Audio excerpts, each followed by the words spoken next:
বিসমিল্লাহির রহমানির রহিম। পঞ্চম শ্রেণীর প্রিয় শিক্ষার্থী বন্ধুরা, আশা করি তোমরা ভালো আছো। আমরা আজকে একটা নতুন টিউটোরিয়াল নিয়ে হাজির হয়েছি, অর্থাৎ চতুর্থ অধ্যায়ের টিউটোরিয়াল। এখানে আমরা চতুর্থ অধ্যায়ের এই অঙ্কগুলো করে দেওয়ার চেষ্টা করব। আর একটা বিষয় হচ্ছে বন্ধুরা, তোমরা যদি এর আগের অধ্যায়গুলো অর্থাৎ প্রথম, দ্বিতীয়, তৃতীয় এই অধ্যায়গুলোর অঙ্ক যদি এখনো তোমরা করে না থাকো, বা তোমাদের যদি এই অধ্যায়ের ভিতরে কোনো সমস্যা থাকে, তাহলে তোমরা আমার ভিডিওগুলো দেখে আসলে তোমাদের সমস্যার সমাধান হবে। তো দেখো, আমাদের আজকে চতুর্থ অধ্যায়ের আলোচনার বিষয় হচ্ছে গাণিতিক প্রতীক। তো বন্ধুরা, আমরা অঙ্ক শুরু করার আগে তোমাদের কাছে একটা অনুরোধ, যে দয়া করে আমার চ্যানেলটা তোমরা সাবস্ক্রাইব করবা এবং কমেন্টের মাধ্যমে তোমার মতামত শেয়ার করবা। তো চলো আমরা এই অধ্যায়ের মূল টপিকসে চলে যাই। আমাদের টপিকসের বিষয় হচ্ছে গাণিতিক প্রতীক, যেটাকে আমরা বলি ম্যাথমেটিক্যাল সিম্বল। তো এই ম্যাথমেটিক্যাল সিম্বল আসলে গাণিতিক প্রতীক কোনগুলা? সাধারণত তোমরা দেখবা যে আমরা দুইটা সংখ্যার সাথে কম্পেয়ার করি, অর্থাৎ তুলনা করি। যেমন ধরো, আমি যদি এখানে একটা সংখ্যা রাখলাম ধরো 30, আর একটা সংখ্যা রাখলাম ধরো 25। এখন এখানে কোন সংখ্যাটা বড়, কোন সংখ্যাটা ছোট, তখন আমরা কি করি? এরকম কম্পেয়ার করি। অর্থাৎ এই যে এই কম্পেয়ার করা, এই যে একটা চিহ্ন আমরা ব্যবহার করলাম, এই চিহ্নগুলোকে মূলত প্রতীক বলা হয় বন্ধুরা। এগুলাকে কি বলা হয়? সিম্বল বলা হয়। আবার দেখা গেছে দুইটা সংখ্যায় যখন সমান হয়, তখন আমরা এরকম চিহ্ন ব্যবহার করি, সমান চিহ্ন ব্যবহার করি। এই সমানও কি একটা সিম্বল, ঠিক আছে? আবার যদি দেখা গেছে তোমার কি বলে, অনেক সময় ছোট চিহ্ন ব্যবহার করা হয়। এই যে এখানে এই চিহ্নটা, এটা ঘুরাইলে, অর্থাৎ এটা এমন একদিকে বড় হয় একদিকে ছোট হয়। যেমন এই চিহ্নর এরকম চিহ্নের সামনের অংশ হলো বড়, অর্থাৎ এটার সামনে যা কিছু থাকবো এগুলা বড়, আর পিছনে যা কিছু থাকবো সব হচ্ছে ছোট। তো এইভাবে আমরা বড় ছোট চিহ্নগুলো ব্যবহার করে অঙ্কগুলোর ভিতরে একটা কম্পারিজন, তুলনা করি, মানে কম্পেয়ার করি, একটার সাথে আরেকটাকে কম্পেয়ার করি। তা দেখো, আমাদের আলোচনা যেখানে ছিল, যে এই যে এখানে বলছে এই খালি ঘরে বড় চিহ্ন, সমান চিহ্ন, ছোট চিহ্ন, এগুলা এই খালি ঘরে, যে দেখো এখানে খালি ঘর আছে, এই খালি ঘরে কোন চিহ্ন বসাইলে এই অঙ্কটা সঠিক হবে। অর্থাৎ এই খালি ঘরে আমাদের এই আর কোন চিহ্ন বসবে? এই বড় চিহ্ন বসবে, না সমান চিহ্ন বসবে, না ছোট চিহ্ন বসবে? কোন চিহ্ন বসবে এটা আমরা বের করতে হবে আমাদের। তা চলো আমরা এই অঙ্কগুলো একটু করি। তোমাদের কাছে আমার অনুরোধ, দয়া করে আমার চ্যানেলটা সাবস্ক্রাইব করবা। এখানে দেখো 1 নম্বরে কি আছে, দেখো 5 যোগ 3 বিয়োগ হচ্ছে 2।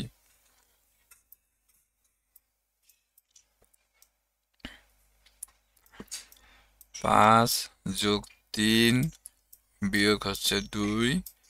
এরপরে আবার এখানে একটা খালি ঘর দিছে, খালি ঘরে কি বলা হয়েছে দেখো, 5 যোগ 5 বিয়োগ হচ্ছে 2।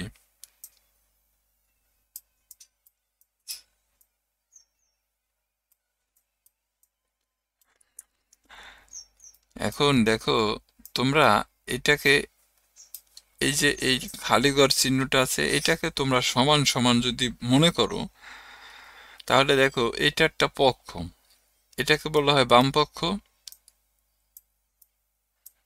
এটা বাম পক্ষ,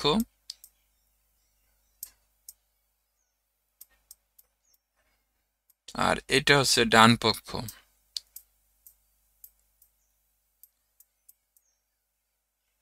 ডান পক্ষ।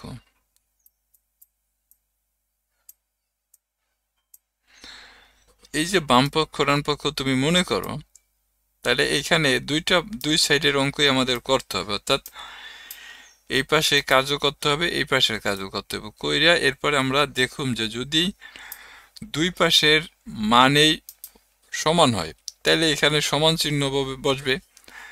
আর যদি এই পাশ বড় হয় এই পাশ ছোট হয়, অথবা এই পাশ ছোট হয় এই পাশ বড় হয়, তাহলে আমাদের কি করতে হবে? ওই যে ছোট বড় চিহ্ন বসাইতে হবে।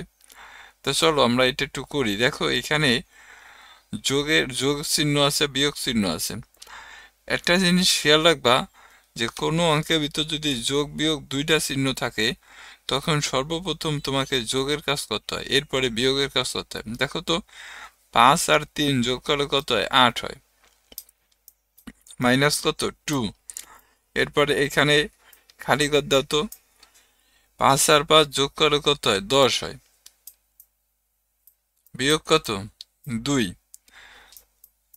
এটা বা লাগবা, বা এটা হলো বা লাগবা। এখানে এইভাবে তুমি লিখতে পারো, অথবা বা দিয়েও এইভাবে এগুলা বা দিয়ে লিখতে হয় বন্ধুরা। এখানে সমান সমান দিবা না, এগুলো হচ্ছে বা দিয়ে লিখবা। তাহলে এইখানে বিয়োগ করলে কত হয়? 6 হয়। আর এইখান থেকে বিয়োগ করলে কত হয়? দেখো 8 হয়। তাহলে দেখো তো এখানে এই ডান পক্ষে আমরা যোগ বিয়োগ করে পাইছি 8, আর বাম পক্ষে যোগ বিয়োগ করে পাইছি 6। তাহলে এখানে 8 বড় না 6 বড়? নিশ্চয়ই 8 বড়। তাহলে এই যে এখানে এই চিহ্ন বসাইতে হবে। অর্থাৎ তাইলে আমরা এই যে অঙ্কটা করলাম, এই যে অঙ্কটা করলাম, তা এখানে এই যে এই চিহ্ন তোমাকে এইভাবে বসায় দিতে হবে বন্ধুরা। আশা করি তোমরা এটা বুঝতে পারছো। খুবই সহজ অঙ্ক। এরপরে দেখো আমি যদি 2 নম্বর অঙ্কে যাই, সরি, আমি যদি 2 নম্বর অঙ্কে যাই, 2 নম্বর অঙ্কে কি আছে দেখো বন্ধুরা, 4 গুণন 7 ভাগ 2। তো আমি লিখতে আছি, দেখো 4 গুণন 7 ভাগ হচ্ছে 2, এরপরে খালিঘর, খালিঘরে কি আছে দেখো 4 গুণন 6 ভাগ হচ্ছে 3। 4 গুণন 6 ভাগ হচ্ছে 3। তাহলে দেখো তো 4 7 কত? 28 ভাগ হচ্ছে 2। গুণের কাজ করতে হবে আগে বন্ধুরা। ভাগ এবং গুণ যদি দুইটা থাকে কোনো সংখ্যার ভিতর, তাহলে সর্বপ্রথম তোমাকে গুণের কাজ করতে হবে। তাহলে এই যে 4 আর 7 গুণ করলে কত হয়? 28 হয়। আর ভাগ কত? 2। এরপরে দেখো খালিঘর, আবার এইখানেও দেখো 4 আর 6 গুণ দিলে কত হয়? 24 হয়। ভাগ কত? 3। এখন গুণের কাজ শেষ, এখন তুমি ভাগের কাজ করবা। তা ভাগের কাজ করলে এখানে দেখো তো 2 এর ঘরের নামটা 28 পর্যন্ত পড়লে 2 28-এর ভিতর কিন্তু 14 বার যায়। 14 দুগুণী কত? 28। তা এইখানে হবে 14।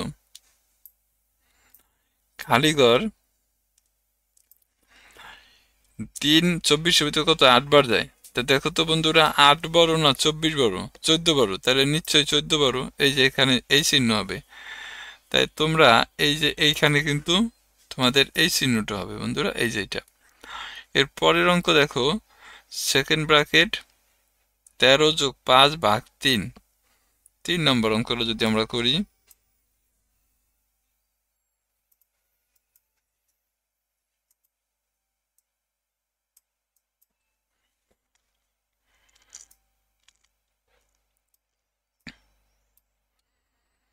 3 নম্বরে কি আছে দেখো, 13 যোগ 5 ভাগ 3।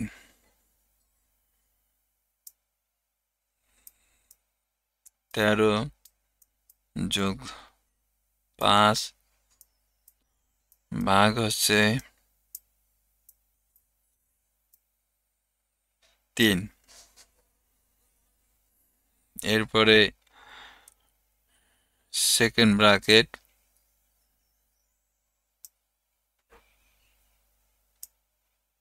এখানে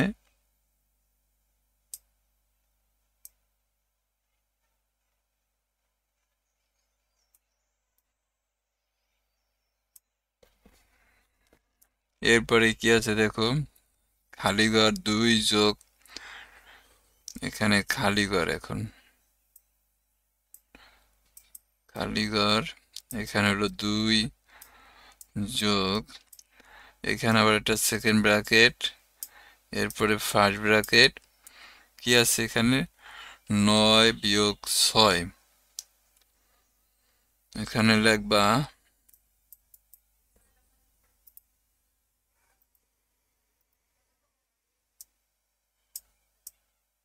9 বিয়োগ 6 গুণন 4 ভাগ 12,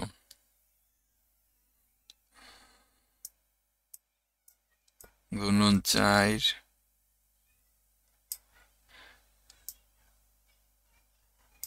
ভাগ হচ্ছে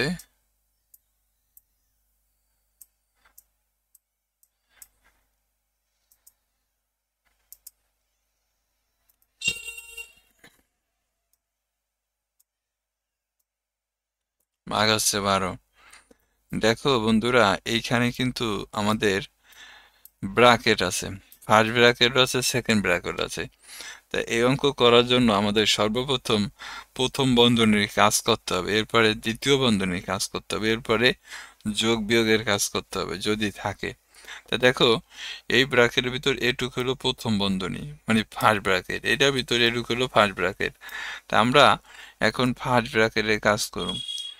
তাহলে এখানে আমাদের দেখো তো 13 আর 5 যোগ করলে কত হয়? 18 হয়।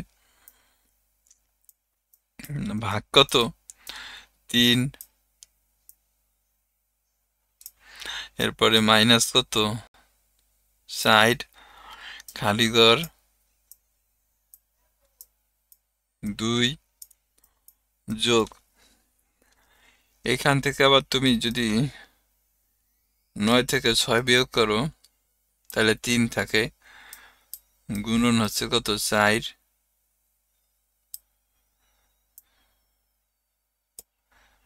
ভাগ হচ্ছে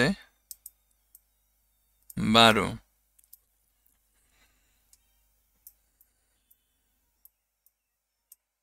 তো এইখানে দেখো তো বন্ধুরা, 12 এখানে তো যদি তুমি 18 3 দিয়ে ভাগ করো, তা 3 18 ভিতর কত? 6 বাদ যায়, বিয়োগ হচ্ছে কত? 2 4, খালি ঘর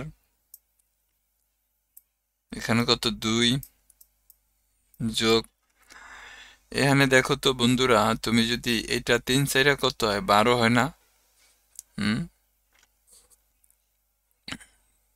দেখো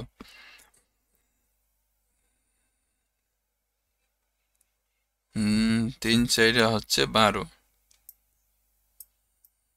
12 ভাগ কত? 12,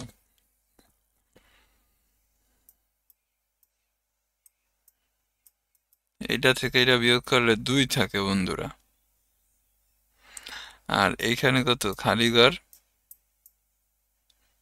এখানে থাকে কত? 2 যোগ কত? 12, 12 ভিতরে কত? 1 বাদ যায়, এখানে হলো 2 খালি ঘর হচ্ছে তোমার, আমি কি অঙ্ক ভুল করলাম? 3 4 বার অঙ্কটা উঠানো ভুল করলাম নাকি? গুণন 4 আছে, সরি, এখানে তো 3 গুণ 4 তো গুণ দিছি। এখানে কত? বিয়োগ 12, সরি, এখানে একটু ভুল হয়েছে বন্ধুরা, এটা আসলে ভাগ হবে না, এটা বিয়োগ হবে, এটা বিয়োগ হবে, এই যে এই জায়গাটা বিয়োগ হবে, জায়গাটা বিয়োগ হবে। তাহলে দেখো এখানে বিয়োগ চিহ্ন দিবা, দেখো তো 12 থেকে যদি তুমি 12 বিয়োগ করো তাহলে কত হয়? 0 হয় না? তাই 2 আর 0 যোগ করলে তো 2, এই দেখো তো বন্ধুরা, 2টা পাশ সমান হয়েছে না? তাহলে এইখানে কি লিখবা তুমি? এই যে তোমার এই অঙ্কটা, এই ঘরে তার উপরে চিহ্ন হবে, সমান চিহ্ন হবে। তা এইভাবে বন্ধুরা আমাদের এই অঙ্কগুলো করতে হয়, যে তোমাদের এই সমান চিহ্ন, বড় চিহ্ন, ছোট চিহ্ন যদি ব্যবহার করতে হয়, তাহলে অঙ্কগুলো কইরা তারপরে তোমার বুঝতে হবে যে কোন হানে কোন চিহ্ন বসবে। তা আশা করি তোমরা এই পার্টটা বুঝতে পারছো। আমরা এখন এই পার্টটা করব বন্ধুরা। এখানে দেখো কতগুলা সংখ্যা দেওয়া আছে, আবার রেজাল্টও দেওয়া আছে। এখন আমার এখানে আবার কিছু খালি ঘর আছে। এই খালি ঘরগুলোতে এখানে কিছু প্রক্রিয়া প্রতীক ব্যবহার করতে হবে। যেমন 4 প্রক্রিয়ার অঙ্ক যেগুলো করছিলাম আমরা, তখন বলছিলাম যোগ বিয়োগ গুণ ভাগ। এইখানেও দেখো খালি ঘরে যোগ বিয়োগ গুণ ভাগ বসায়া দেখতে হবে যে আসলে এই অঙ্কটা সমান সমান কি 1 হয়, এই অঙ্কটা সমান সমান কি 24 হয়, এটা সমান সমান কি 80 হবে, এটা আমাদের দেখতে হবে। তো চলো আমরা এই অঙ্কগুলা কিভাবে করতে হয় একটু দেখি। প্রথম অঙ্কটা দেখো কত আছে, 12 যোগ 12 খালি ঘর কত 60, খালি ঘর কত 2, 2 এর 1 মনে করো এটা। এখানে আছে 12 খালি ঘর, 12 খালি ঘর কত 60,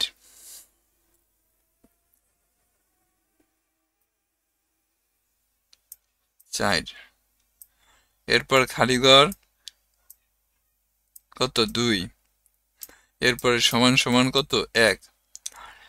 এখন এই খালি ঘরে কত বসাইলে মানে কোন চিহ্ন বসাইলে, দেখো বন্ধুরা আমি যদি এখানে যোগ চিহ্ন বসাই, এখানে যদি যোগ বসাই তাহলে 12 আছে কত হয় 16 হয়। এরপরে আমি যদি এখানে ধরো বিয়োগ বসাই, তাই 16 থেকে 2 বিয়োগ করলে কত, এই 16 থেকে যদি তুমি 2 বিয়োগ করো তাই 14, কিন্তু তোমার এখানে তো 1, তাহলে তো তুমি এখানে যোগ চিহ্ন বসাইলে তোমার অঙ্ক মেলবো না, এখানে বিয়োগ চিহ্ন বসাইলে অঙ্ক মেলবো না। তাইলে আমাকে কি করতে হবে, গুণ যদি বসাই, দেখো তো এভাবে তুমি চেক করবা, গুণ যদি বসাও তাই 4 বার অঙ্ক করতে হবে 48 হবো। আর এখানে যদি তুমি ভাগ চিহ্ন বসাও তা 48 2 দিয়ে ভাগ করলে কত হয় 24 হয়। তা এখানে তো তোমার 1 আছে, তা এটাও তো মেলে না বন্ধুরা। তা না মেলে কি আমি গুণ বসাইতে পারব না। তা এখন দেখো আমি যদি এখানে ভাগ বসাই দেওয়া হতো, তাহলে 4 12 ভিতর কয়বার যায় দেখো তো, 4 12 ভিতর কিন্তু 3 বার যায়। তোমাদের এভাবে চেক করবা বন্ধুরা, যোগ বিয়োগ গুণ ভাগ বসায় বসায় তোমরা চেক করবা, যেই চিহ্ন বসাইলে এই এই সমান এই রাশি সমান সমান 1 হবে, তোমরা ওই চিহ্ন এখানে বসাইতে পারবা। তাহলে আমি দেখো ভাগ চিহ্ন বসাই যদি, তাহলে 4 12 ভিতর 3 বার যায়। আর এখানে যদি আমি দেখো বিয়োগ চিহ্ন বসাই, তাহলে দেখো তো 3 থেকে 2 বিয়োগ করে কত 1 আসে বন্ধুরা। তাহলে আমি এইখানে দেখো এই যে এই অঙ্কটার জায়গায় এখানে তুমি ভাগ চিহ্ন বসাইতে পারো, এখানে তুমি ভাগ চিহ্ন আর এখানে তুমি বিয়োগ চিহ্ন বসাইতে পারো, তাহলে তোমার 1 নম্বর উত্তর হয়ে যাবে। এর পরের অঙ্কটা দেখো 6 খালি ঘর 6,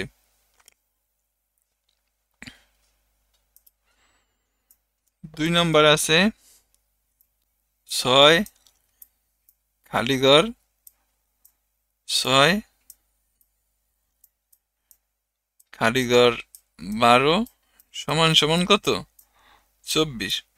অর্থাৎ এই যে খালি ঘরগুলোতে যোগ বিয়োগ গুণ ভাগ বসাইয়া দেখতে হবে যে এ আর সমান 24 হয় কিনা। তাই দেখো তো বন্ধুরা আমি যদি যোগ দিই তাহলে 6 আর 6 12, 12 আর 12 যোগ করলে 24 হয়। তাহলে তুমি এখানে দেখো 24, অর্থাৎ এখানে সবগুলো ঘরে কি যোগ চিহ্ন বসায় দিলেই কিন্তু তোমার অঙ্ক মিলা যায়। এরপরে দেখো গ নম্বর 3 নম্বরে 9 খালি ঘর 9 খালি ঘর 9, 3 নম্বর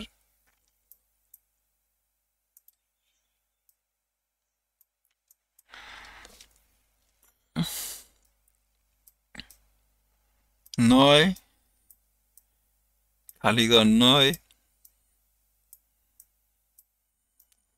খালি ঘর 9 খালি ঘর 9 সমান সমান 80 মিলাইতে হবে বন্ধুরা। এখন তুমি যোগ বিয়োগ গুণ ভাগ কইরা কইরা দেখবা। প্রথমে যদি তুমি যোগ করো তাহলে দেখো 4 আর 9 যোগ করলে 36 হয়, তাহলে কোনোভাবেই এটা 80 হয় না। এরপরে যদি তুমি দেখো এটারে গুণ করলা, 9 নং 81, মনে করো যে এখানে তুমি গুণ চিহ্ন দিলা, এই যে এই জায়গায় তুমি গুণ চিহ্ন দিলা, তাহলে কত হলো? 9 নং 81 হলো। এরপরে তুমি এখানে ধরো ভাগ চিহ্ন দিলা, তাহলে 9 দিয়া 9 রে ভাগ করলে কত হয়? 9 কে 9 হয়। আর মাঝে তুমি বিয়োগ চিহ্ন দিলা, তাহলে দেখো এখানে কিন্তু তোমার অঙ্ক মিলে যায়। 81 থেকে 1 বিয়োগ করলে কত হয়? 80 হয়। তাহলে এখানে তুমি এইভাবে চিহ্নগুলো ব্যবহার করতে পারো, যে এখানে গুণ চিহ্ন, এখানে বিয়োগ চিহ্ন, এখানে ভাগ চিহ্ন, এভাবে বন্ধুরা ব্যবহার করলে আশা করি তোমাদের অঙ্কগুলো সমাধান হবে। তো এইভাবে তোমরা করবা। এর পরের অঙ্কটা দেখো কি হবে, এটা বসাইতে বলছে।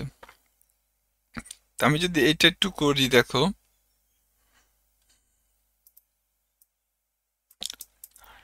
কি আছে, দেখো তো এই অঙ্কটায় 12 ভাগ 3 যোগ 4 গুণন 5। 12 ভাগ 3 যোগ 4 গুণন 5। এরপর এটা হলো খালি ঘর। এখানে কি আছে দেখো তো, 12 গুণন 3 ভাগ 4 যোগ 5।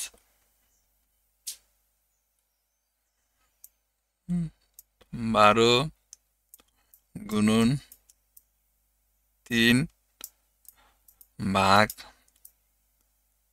4 যোগ 5। তোমরা জানো যে কোনো রাশির ভিতর যদি গুণ ভাগ যোগ এই চিহ্নগুলা থাকে, তাহলে আমাদের সর্বপ্রথম করতে হয় হলো ভাগের কাজ, এরপর গুণের কাজ, এরপর যোগের কাজ। তা দেখো 3 12 ভিতর কত? 4 বার যায় বন্ধুরা, এটা ভাগ করলে। এরপরে দেখো প্লাস 4 5 কত? 20, গুণ করলাম। এরপরে দেখো, ও হ্যাঁ, এই খালি ঘর। এরপরে দেখো এখানে গুণের কাজ করার পর হলো ভাগের কাজ করতে হয়। তাহলে আমরা এখানে এটা ভাগ করলাম 4 হলো, এখানে গুণ করলাম 20 হলো। এখানে দেখো 3 বারং কত হয়? 36 হয়। ভাগ কত? 4 যোগ কত? 5। এখানে যোগ করলে কত হয়? 24 হয়। খালি ঘর। এখানে দেখো 4, এটা কয় বার যায়? 4 36-এর ভিতর 9 বার যায়। এখানে যোগ কত? 5। তাহলে দেখো এই পাশের মান হলো 24 বেরোইছে, আর এই পাশের মান 14 বেরোইছে। তাহলে বড় কোনটা? 24 বড় নিশ্চয়ই। তাই এই যে এখানে বড় চিহ্ন হবে। তার মানে এই অঙ্কটা কইরা তোমরা এইভাবে এই যে এখানে বড় চিহ্ন দিবা। সেম একইভাবে দেখো তুমি যদি এইটারে করো, এই অঙ্কটার ভিতরে কিন্তু বন্ধুরা দেখো ব্র্যাকেট আছে। তাহলে তুমি কি করবা? ব্র্যাকেটের কাজটা আগে করবা। তাহলে এখানে 48 এর 48 ভাগ, ব্র্যাকেটের ভিতরে দেখো গুণের কাজ, 8 দুগুণে কত? 16। এখানে তুমি 16 বিয়োগ কত? 4। এইগুলো খালি ঘর। তা এইখানে দেখো এই 48, এখানে 2 8-এর ভিতর কত? 4 বার যায়, বিয়োগ 4।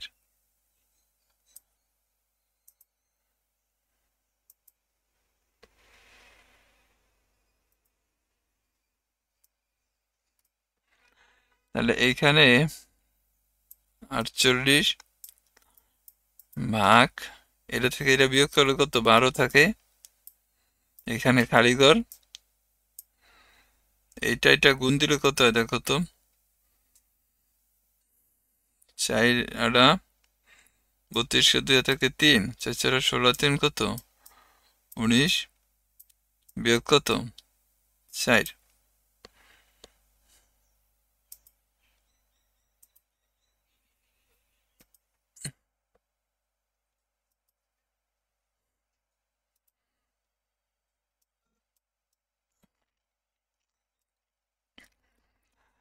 বারো দিয়ে যদি তুমি 48 ভাগ করো তাহলে এখানে আসে 4, আর এটা থেকে এটা বিয়োগ করলে কত আসে দেখো 8, 188 আসে। তো বন্ধুরা বড় কোনটা 188, তার মানে এই যে এই চিহ্নটা এমনি হবে, অর্থাৎ এই যে এটা এই হবে। তো এইভাবে বন্ধুরা তোমরা এই অঙ্কগুলো করবা, আশা করি বুঝতে পারছো, এবং অবশ্যই আমার চ্যানেলটা সাবস্ক্রাইব করবা। সবাই ভালো থাকো, আসসালামু আলাইকুম।